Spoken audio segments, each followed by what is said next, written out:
She's 7 years old. She loves music. Queen, the Beatles, and Bruno Mars are some of her favorites. Her favorite colors are rainbow, pink, and purple. She's got a deep love for all things cats, a mind for math and science, and more strength than most grown-ups I know. But unlike most kids her age, she spends part of every day just trying to breathe. This episode is for her, for Lorelei. It's for every child with a diagnosis they didn't ask for every parent who's memorized medication schedules like lullabies, for every family who celebrated the little things like weight gain, clean scans, or a day without mucus plugging. It's for the ones who live between hospital walls and playgrounds, between nebulizers and notebooks, between childhood and survival. I'm Jess Faulkner, and this is Just Jess. Today, we're talking about cystic fibrosis, what it really is, what it means for children who live with it, and how we can show up better for the warriors fighting for every breath. We're going to talk about one little girl in particular, but really this episode is for all of them, for all of you, for Lorelei. Cystic fibrosis, or CF, is one of those conditions people think they know about. They've heard the name. Maybe they remember that movie where the kids can't get too close, but unless you're living with it or loving someone who has it, it's hard to really understand how all-consuming it is, especially when it starts at birth. CF is a genetic disorder. It's caused by mutation in a gene called CFTR. That gene's whole job is to help regulate how salt and water move in and out of cells. But when it's broken, which it is in someone with CF, it causes the body to produce thick, sticky mucus, not just in the lungs, but in the digestive system, the pancreas, and other organs too. And that mucus, it becomes the enemy. It clogs up airways, making it harder and harder to breathe. It traps bacteria, leading to constant infections. It blocks the pancreas, preventing the body from absorbing nutrients, even when a child eats everything on their plate. That's why so many kids with CF struggle with weight gain and growth. It's not about how much they eat. It's about what their bodies can't hold on to.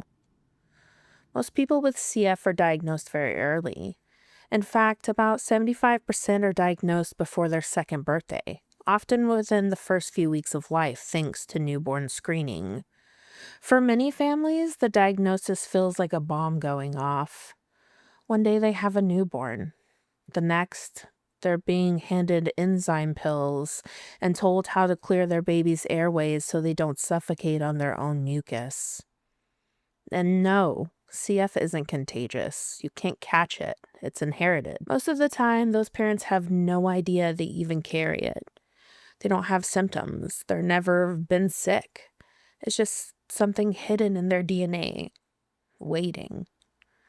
In the U.S., about 1 in 25 white Americans carries the CF gene.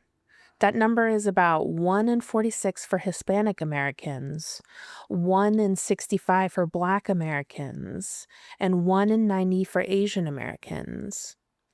It doesn't discriminate, but it does behave differently depending on the mutation. Some forms of CF are more severe than others, but make no mistake, there is no mild version when you're the one trying to breathe. The daily life of a child with CF is intense. Treatments can take hours every day. There are nebulizers with medications like albuterol, hypertonic saline, all designed to loosen mucus so they can cough it out. There's airway clearance therapy, usually with a vibrating vest that literally shakes the chest to help clear the lungs. Some kids need this 2, even 3 times a day for 30 minutes or more each time. Then there's nutrition, because CF doesn't just attack the lungs. It messes with the digestive system too. Most kids with CF have to take pancreatic enzyme replacements every time they eat. Not once a day, not just with meals, but every single time food touches their lips. Some need feeding tubes just to maintain weight. Others are on high-calorie, high-fat diets just trying to grow. Hospital stays are common. Lung infections are constant. Some kids need PICC lines or ports for IV antibiotics that last weeks. They miss school. They miss sleepovers. They miss chunks of their childhood while they're fighting just to get back to baseline. Not to feel great, just to feel okay. And on top of all that, they're not allowed to be around other kids with CF. That's right. One of the most isolating parts of this disease is that these kids, the only ones who truly understand each other, can't even be in the same room. Because of the risk of cross-infection, children with CFs are kept apart. They wave through screens. They cheer each other on from social media accounts. But they can't hug. They can't play together. It's safety first, always, even when it hurts. Today, the median life expectancy for someone with CF is about 53 years old. That's come a long way. In the 1950s, most kids with CF didn't live long enough to start school. But just because people are living longer doesn't mean the fight is over. Every day is still a battle, and no two cases are the same. This isn't just a lung disease. It's a full-time job. It's an entire way of life. And when it shows up in childhood, it doesn't just affect the kid, it changes the whole family. This is what cystic fibrosis really is. And now that you know, you won't forget. Living with cystic fibrosis as a child is like growing up on a different planet than your peers. One where time is measured not in recess or birthdays, but in treatment schedules, enzyme doses, and oxygen levels. For most 7-year-olds, the biggest concern is what snack they're getting after school or whether they'll get to watch a movie at night. But for a kid with CF, every day is mapped out in survival steps. Before breakfast comes the nebulizer, a 20 to 30-minute treatment that opens the airways and loosens mucus. Then there's airway clearance, maybe using a special vibrating vest or manual chest percussions from a parent. Then, and only then, can they eat, but not before swallowing a handful of enzyme pills to help their body absorb any nutrients. And that's just the morning. These kids repeat that cycle again at lunchtime and again in the evening. That's hours of their day, every day, just spent trying to function. They don't get to take a break from CF. There's no vacation from your own lungs. When people think of sick kids, they picture hospital beds. But most of the battle happens at home, behind closed doors, in bathrooms and kitchens, with parents standing over pill organizers and kids learning how to take medication.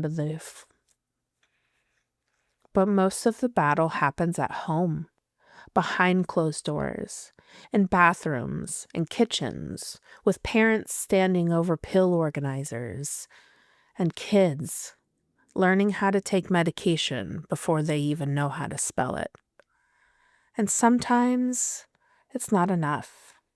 Even with all that work, even with treatment, nutrition, and precautions, lung infections still happen. MRSA, staph.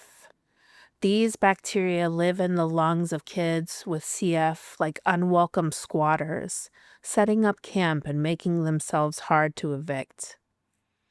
When infections get too serious, hospitalizations follow. Not quick overnight stays, But 2 or 3 weeks of IV antibiotics, checks, chest x-rays, and missed class parties. Some kids with CF have spent more time in a hospital room than a playground. And yet, these kids smile. They dance. They ask questions. They fight so damn hard to be normal in a world that constantly reminds them that they aren't. You might never guess what they're going through just by looking at them, because so much of this disease is invisible, and that's part of the burden.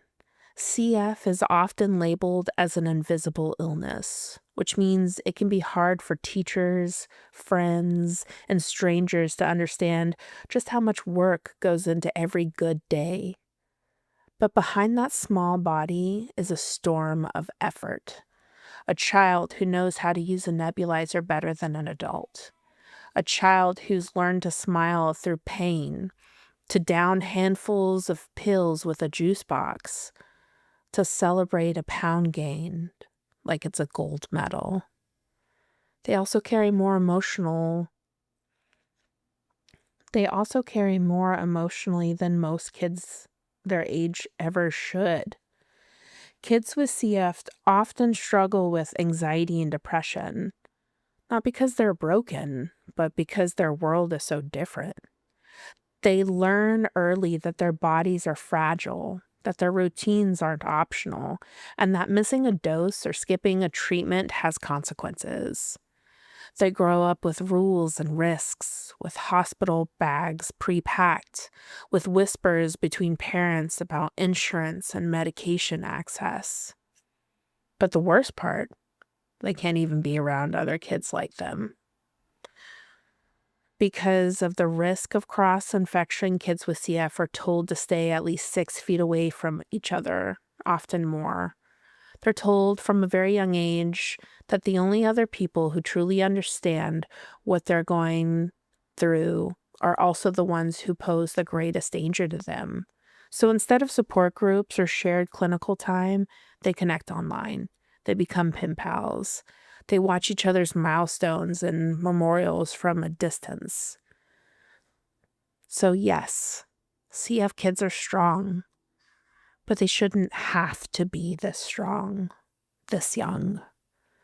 They deserve better than isolation and hospital rooms. They deserve recess and popsicles and a break. They deserve to be seen, not just as patients, but as the whole wild, wonderful children they are. They deserve to breathe freely and to live fully. Even with all this information, my words do not and cannot say enough for someone to understand. So I brought in a couple of guests who can talk more on the subject and have their voices heard. So I'm here with parents Leslie and Steve to talk about their wonderful daughter, Lorelei. Can you guys tell me a little bit about your daughter? Not her diagnosis, but her. She's the greatest child ever. I think that pretty much covers all bases. 7 years old. She is full of life. She's full of spunk, attitude, determination, grit, has a thirst for knowledge, unlike anybody I've ever met. Asked me the oddest, most complex, but comical questions at the same time. And is just a complete joy to be around. If she wasn't my daughter, I'd be envious of the person who was. Lorelei is so full of life. She is the sassiest little girl I've ever run into.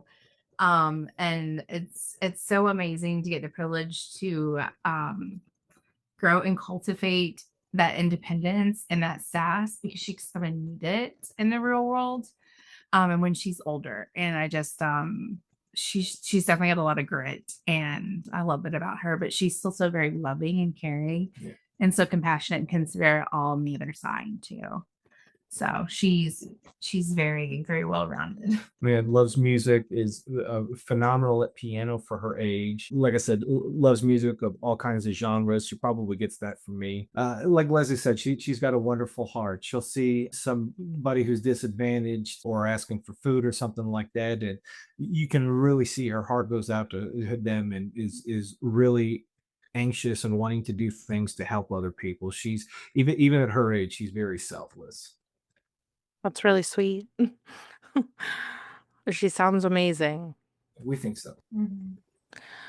When did you guys first realize something wasn't right? How did the diagnosis come into your life? So it started in the hospital with her. Well, I guess I could say we got kind of a weird situation happened when I was pregnant. In my third trimester, my OBGYN at the time, he said that um he thought that she had some possible downs, and that was due to imaging that he had saw. Essentially, she was starting to have the backup of feces, and where it their gut can decay, and I don't know the medical term for it. I it starts with an M. So he saw that on the imaging, and for some reason he thought that that meant soft markers for Downs. So we went genetic testing. That all came back negative. So that was kind of like a precursor. And then we went to the hospital. We had a very difficult birth. Um, and immediately knew something was wrong because the first day she lost a pound and she was only 7'11". They made me induce because I'm a larger girl and they were worried that she was going to be very large. And she was only 7'11". So she was very, very average length. I mean, she was very long, but she was very average weight. Um, so she started losing so much weight, and that was really a cause of concern because she has such an average birth weight. And we were able to get her weight up about a half of a pound, so they let us go home. And it just she was constantly hungry, and she had very weird poops, but you know what baby doesn't have very odd poops, you know? Yeah. And so and it looks like taco grease after you eat taco like and make taco meat. That's what it looked like. So it's very, very odd. So you know, we have an amazing pediatrician. We her heel prick test came back elevated for IRT, and which is the precursor to CF. And but IRT can be elevated when you have a very difficult pregnancy or very excuse me, very difficult labor. I was in labor for 33 hours. Goodness. And I because they induced me that evening, and my water half broke at midnight. And then that's when the pain started. So I did take some, you know, they give you like a precursor, an epidural. Sure. Took that at night, and then all through night, you know, was just Braxton Hicks, or not Braxton Hicks, but it was just like mild contractions. And then they finally started pushing Pitocin in the morning, and essentially she got stuck. The birth canal is just too small for her. So they did have to rush me into surgery for an emergency C-section because she was starting to go into distress.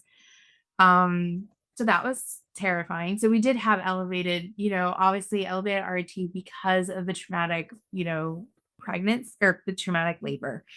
And she obviously prompted for a retest. We retested and it had gone down, but it was still elevated above what it normally should be. So that's when she was like, she really erred on the side of caution. She's like, we're gonna do the sweat test, but I'm gonna just go ahead and push for the entire genetic markers test. Like, we're just gonna go ahead and do both. We'll get the sweat test back, you know, like we ended up actually finding out her genetic mutations before we even knew what her sweat test result was.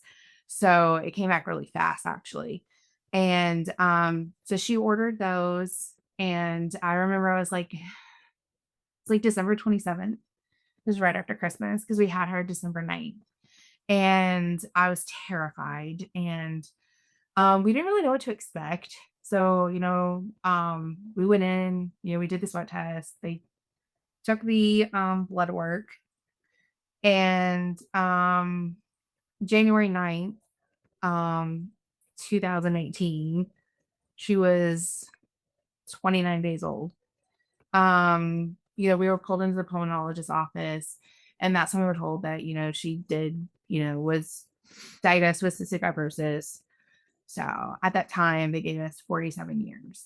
And I didn't know when they said CF, I didn't know what it was. I thought I got CF mixed up with osteoporosis. And I'm like, oh, well, what's the big deal? She just can't play tackle football then. Okay. And that when you start researching it, the stuff you find first online is always worst case scenario. And we really didn't get a whole lot to go off of. And so Leslie educated herself immediately, immersed herself in it, everything. I did as much as I could, and she explained it to me.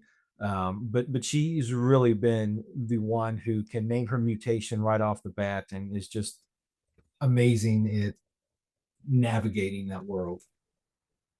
That sounds intense and traumatic. And It was really easy. The birth had to be traumatic. yeah, I mean, that's a way to come into the world, your first few months, that sure is a way to come into the world. So 7 years later, what does a typical day look like in your house? Well, the first thing we do after we get dressed and come downstairs is she does her morning nebulizer treatment. And that's about 15-20 minutes on that. And then she'll do her rumble vest. That's another half hour. She'll do that in the morning right after the nebulizer. And then a little bit after lunch, she'll do another vest treatment. So that's an hour of vest treatment a day with the 15-minute nebulizer in the morning, and medication throughout the day. Before she eats, she has to take enzymes so that she's able to absorb everything in her food and it nourish her body. And so she's like most other kids, except she's got to take medicine often. And we just have to be careful with um, who we go around, where we go. We kind of have to weigh your risks and rewards. If we go to the park or something and there's 50 kids, okay, maybe not, but 10 or 15, yeah, okay, that's probably a little bit safer, so to speak. But if I try to take her to the park, if not every day, every other day. I do homeschool her. She does have autism as well, and so with the CF, the autism, and then the gun violence we have in this country, and how the politicians are bought off and who on either side aren't doing anything about it. We decided that it would be good for her to stay home. And during COVID, I took a leave of absence from work because Leslie is not only prettier than I am, but she also makes more money than I ever could. And so it was decided that I would stay home with her. And so I'm kind of her caregiver during the day. It's one thing to have a lot of time as a parent, but you're not just parenting, you're also playing the role of caregiver. Yeah, it's I tell people it's the hardest and most rewarding thing all at the same time that I've ever done. It's wonderful that I get to share my day with my daughter. There are people out there who most people don't get to do that. I'm Sure. fortunate enough that I'm able to do that. I'm able to see those milestones. I'm able to watch her in real time progress with her reading and her math and for social studies and things like that. It's not something that either one of us ever intended to do, but I'm thankful that we're in the position that we're able to do that and keep her safe. And it's yeah, I'm not gonna lie and say it's all been easy. It hasn't. It's been hard, but it's hard with a purpose, if that makes any sense. Sure. Yeah. As Lorelei's parents, what's one thing that you wish people knew about parenting a child with CF? How isolating it can be. Yeah. Yeah. Because if I just like to would just say like COVID was really a hard time for everyone with this disease because at the time we didn't know how it was going to affect our kids and it was very isolating. She did not go out. She was on full lockdown until she received a full dose of vaccine. And we chose to do that to keep her safe because we didn't she already had lung damage at this point. The last thing we wanted to do was to give her more. And And some of the meds they were using to treat early COVID was the same meds that she was already on. So it's like, she's not going to have anything, God forbid, if she got it. yeah. So Pulmozyme was actually used for COVID patients. It's a mucilagic. So it helps expel mucus out of your lungs. So what else are they going to give her? So COVID was very, very difficult. We were, I would say, more prepared than most people because we already do the whole 6 feet apart. We already masked during the CF routine appointments and during the flu season. So as far as like compliance on not getting it, we're great. Like so I actually unfortunately because I do work around the house, I did bring it home and I gave it to my husband, but we by just the grace of God, she never got it. Well, but we also we took precautions. We both wore masks around the house, and whenever I was around her, I had my mask on and got her food. Made sure that I washed my hands. I mean, it was probably borderline neurotic, but when you're keeping your kids safe, I'd much rather over prepare than under prepare. So wearing gloves and sanitizing. She got really scared, but we just kind of explained to her like, hey, we're going to sit away from you when we're on the couch, or we're going to sit in a different room. If you need something, let us know. And it was we were able to avoid giving it to her. So that was really good. Leslie moved out actually early on in the pandemic, and that was hard on everybody. That was hard on Lorelei not having her mom. That was hard on me not having my spouse and my person. And of course, it was of course difficult for Leslie as well, being away from us, and it was the fear of what happens if she contracts it, and it was a very very stressful time, and I think that's where some of my anger towards I don't want to say other people, but just people, I'm not going to wear a mask, and I'm not going to do this, and I'm not going to do that, and uh, you're robbing children of childhoods, and you're robbing people of their elderly parents and people of a normal life. You're taking that away, and so Leslie moving out was a hard decision, but it was a tough decision, and when everything kind of settled down and we were all vaccinated, we were able to kind of continue with whatever the new normal is nowadays. So, Lorelai being old enough to see all this, and you said, she was feeling kind of scared. What does she understand about her condition? We're very upfront with her. We are not crass with her though. We're not matter of fact, but she does understand that she has cystic fibrosis. She understands, what it does to her body and how it's important to stay away from smoke and people who smoke and you in general smoke. Like we don't have fires, we can't have candles, we can't have air humidifiers. We can't have a lot of things because in our home that normal homes can have. And so even going over to our friend's house, like it's so important for them to know that because she can't be around it. Um, so it's just it's a lot. There's a lot to it. What do you think has been the hardest moment for you guys so far and throughout this whole journey? And what do you think has helped you get through it? I would say the hardest thing for me is denying her things that normal families would probably take advantage or take for granted. During the pandemic, when things started opening back up, we were still very hesitant and very shy to take her places. And so, we didn't go to the park, we didn't go to the zoo, we didn't go to the movies, we didn't. There's a lot of things that we didn't go. Uh, we did. I when Leslie went, she took a much needed vacation after all that, and went to the beach, and I opted to stay home with Lorelei, and to me the hardest thing was denying her that stuff, and of course I felt like a heel doing it, but I would rather deny her something than risk her getting ill or risk something happening. And so it's kind of a balancing act. But for me, the hardest thing is having to say no to things that I wish she would be able to do. I know she really wants to go scuba diving.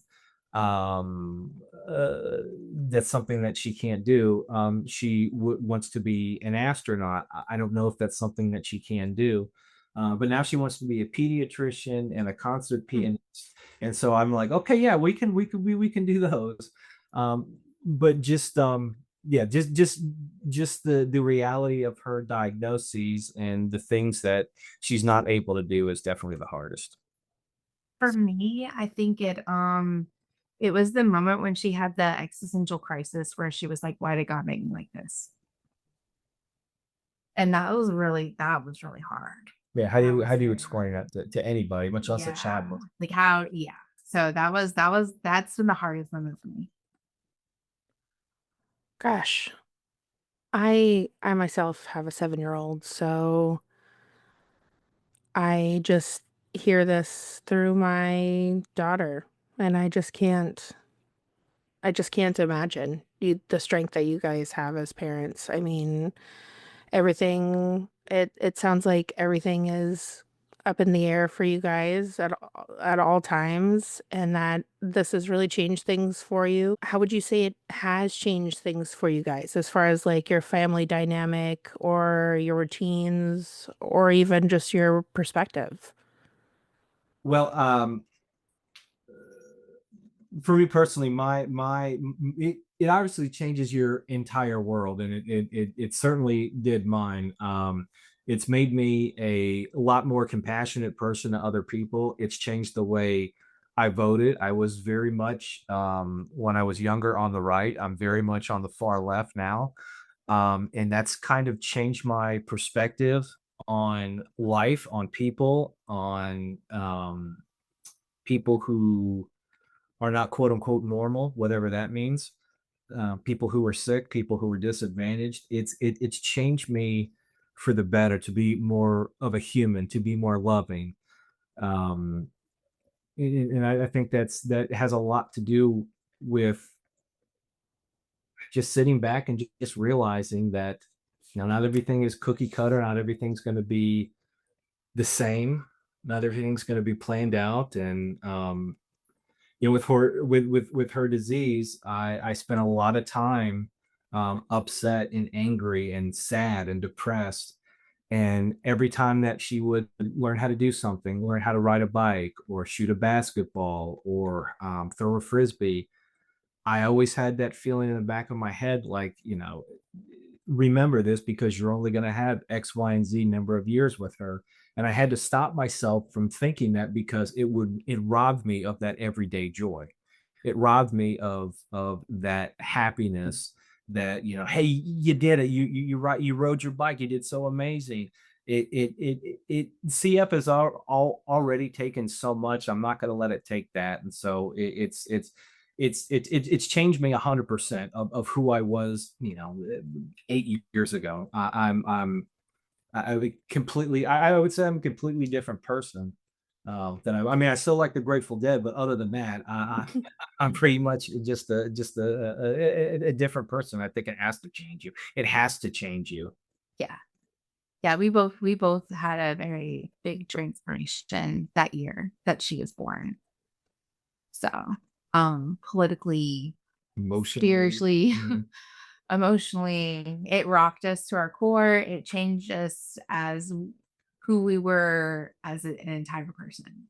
I'd say as an individual, but Yeah. also each other. I mean, I Yeah. relying on you, and I couldn't nor wouldn't would I want to do this with anybody else. And it's really um it's really had me to depend on Leslie, and I hope that she can depend on me like that as well. And so it's changed us, but I think that in those aspects that change was good. It just sucks that we had to come to this impasse to get to where we're at. Yeah. And special needs parents, their divorce rate is much higher. It's like 75, 80%. Yeah. So just hearing that number, it's like, gosh, like it's when we took this, when we, got married almost 15 years ago, we were just like, it's not an option. We labeled it out. There's like 3 or 4 things that we were like, all right, those are deal breakers. They're not an option. So, and we've just stuck to that. And I mean, that's the other thing too. Like I talked about it a few minutes ago about it robbing me. I certainly don't want it to do that to my marriage, but also I could either let it rob me of those wonderful moments with my daughter, and I could let it rob me with my relationship with Leslie. But those are two things that I'm like, no, I need both of these in my life. I need those happy moments, and I need my spouse and my daughter. And so it's definitely something that uh, that's that's important, obviously. Sure. What brings Lorelei joy, even on her worst days? Cats. Cats. She really likes these sprunky things, which are like they make music, and I'm probably describing this in the worst possible way, but they're these little creatures that make music. She loves music. She loves the music. Piano, choir. She loves music. She's really coming into the confidence on singing. She is art. She loves drawing. She loves going to the art museum. She loves drawing and making crafts. Very creative, Very much so. very imaginative.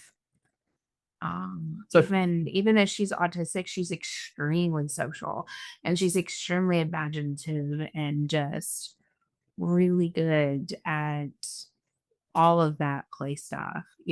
So Oh, she's come a long way. So it's hard with a dual diagnosis. So it's robbing Peter to pay Paul. yeah. You got sensory issues, but we've got, medication. Yeah. And it's that it adds a new level to our day-to-day routine. But we love her just the way she is. Yeah, I mean, and just to kind of piggyback on what Leslie said, you with dealing with CF and autism and the sensory issues, but then some of the medicine she has to take, it is very much robbing Peter to pay Paul, and kind of have to be crafty, and you kind of have to be blunt with her. It's like, listen, I know this doesn't taste good, it's gross, I get it, I tasted it, it's funky and not in a good way, but you got to do it. And um it's yeah, you're constantly robbing Peter to pay Paul, and just weighing things and trying to explain to her as much as you can and as gently as you can that this is we're going to have to take this stuff for the rest of our life. Yeah. If you could say one thing to other parents of children with CF, what would it be?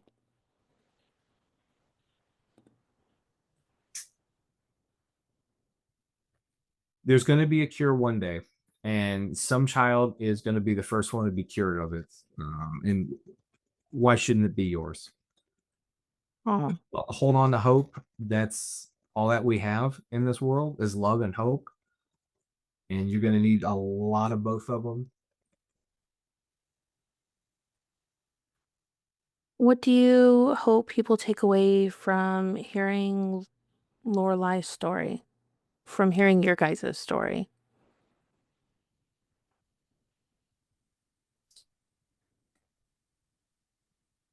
Just a normal kid can just not be normal sometimes.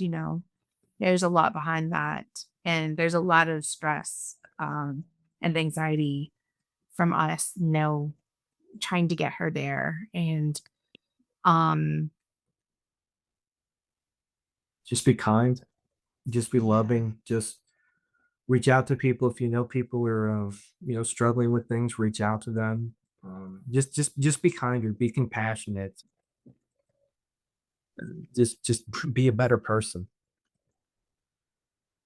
Leslie and Steve, I really appreciate you guys talking to me. Thank you for telling me Lorelei's story, for telling me your guys' story, for telling me your struggle and the things that you guys go through as parents, as caregivers. You know, I mean, you guys are in it. You guys are really in it. And if there's anything I can ever do outside of this, please let me know. Absolutely. Do you guys feel like you have plenty of resources available to you? Oh yeah, yeah. We're pretty well versed in the CF clinic. We have an amazing pulmonologist, awesome dietitian. We have an awesome respiratory therapist. We have an amazing social worker. Like we have, yeah, like we're great. So That's great. we're very well versed, and we're coming along with the autism. It's just, that's kind of our struggle right now. Thankfully, she's very healthy at the moment. She's vaccinated, and she's on Trikafta, which is one of the modulators, and she's doing really good. She's been on it for a year. We were able to bypass a feeding tube. Yeah.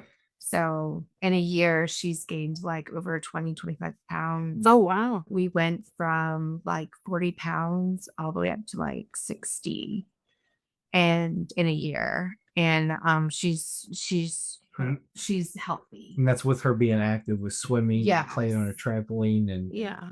outside and And hardly good eating stuff. anything. Yeah. Because, she has her sensory things with food. So she eats snack foods. So it's been, that size difficult. So the Trikafta has been a blessing because we've been able to, get her back to a healthier weight. Yeah. She had permanent damage, before Trikafta, and she just had her yearly checkup, and we looked at the X-ray and it's completely clear. Which is something that they told us that number one, once she loses lung function, that's it.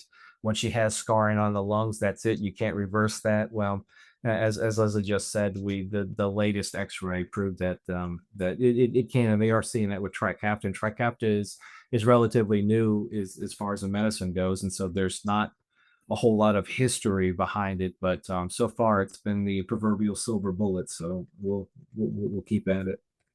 Okay. Well, it's nice to hear that something is helping things go in the best possible direction that they can go in. Absolutely. I could tell you how strong she is.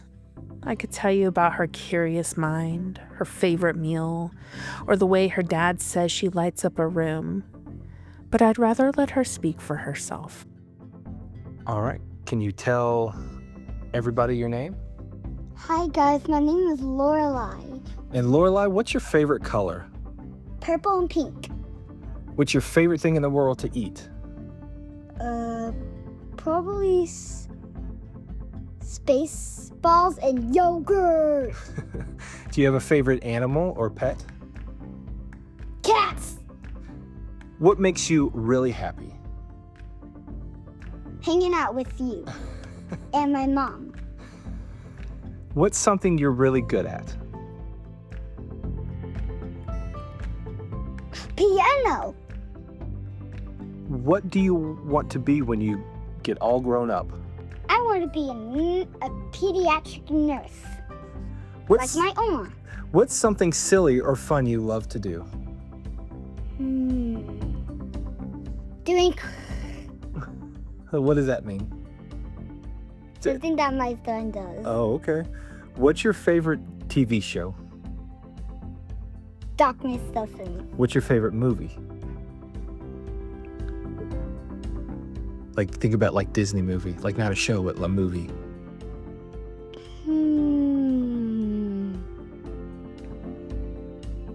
I really like Snow White and Cinderella. Okay.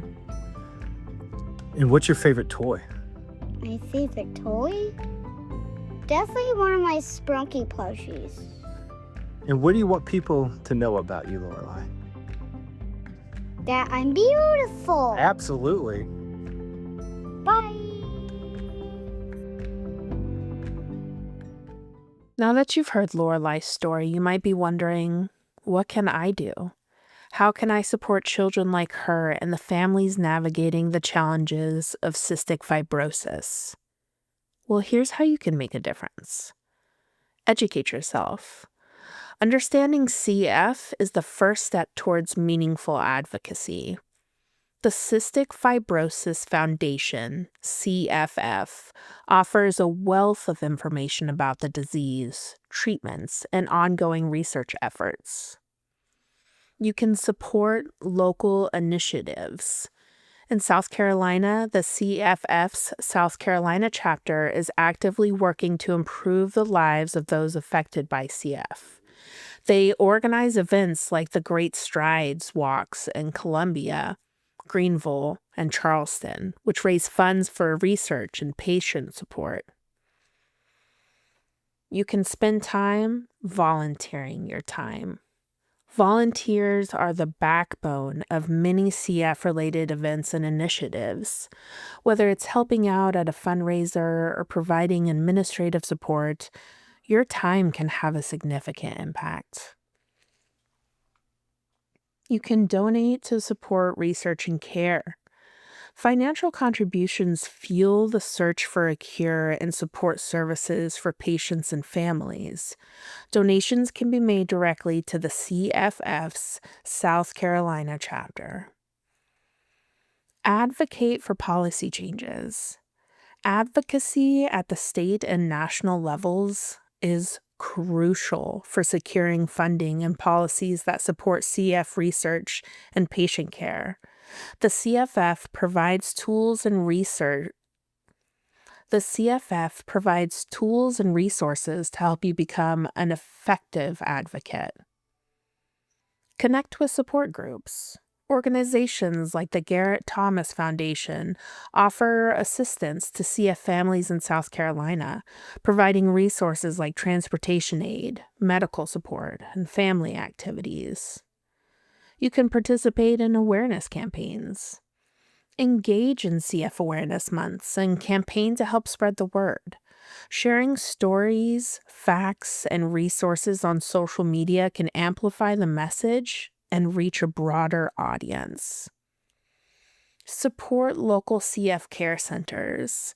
Facilities like the MUSC Health Cystic Fibrosis Center in Charleston and the Prisma Health Children's Hospital Midlands in Columbia provide specialized care for CF patients.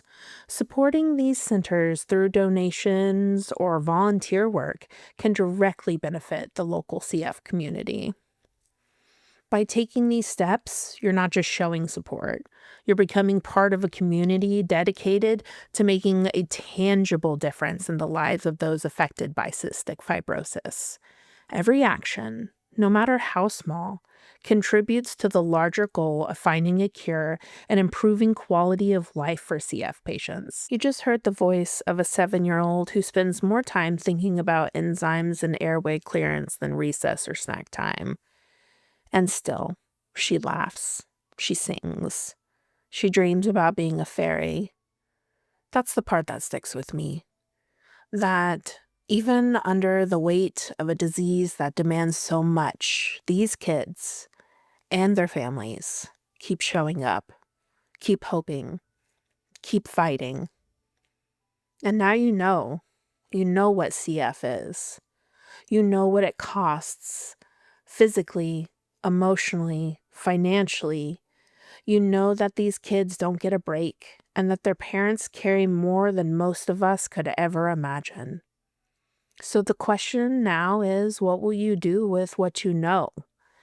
Because awareness doesn't end with a podcast episode. It begins here. Support research, amplify voices, donate if you can, volunteer if you're able, Speak up when you hear people downplaying chronic illness, especially in kids. And most of all, don't forget her name, Lorelei. Don't forget her laugh. Don't forget that behind every hospital door, there are tiny warriors fighting to breathe, and they deserve the world's attention, not just our sympathy. This has been Just Jess, and this episode is dedicated to the little ones who are small but mighty. Love each other. Love yourselves. I love you.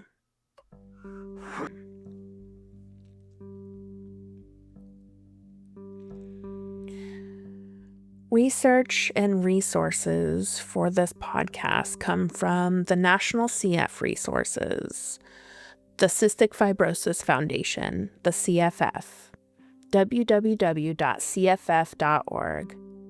the CFF Advocacy Resources, www.cff.org/get-involved/advocate, and www.cff.org/trials. South Carolina CF support and resources come from CFF South Carolina chapter at www.cff.org/chapters/South-Carolina-chapter. The MUSC Cystic Fibrosis Center of Charleston.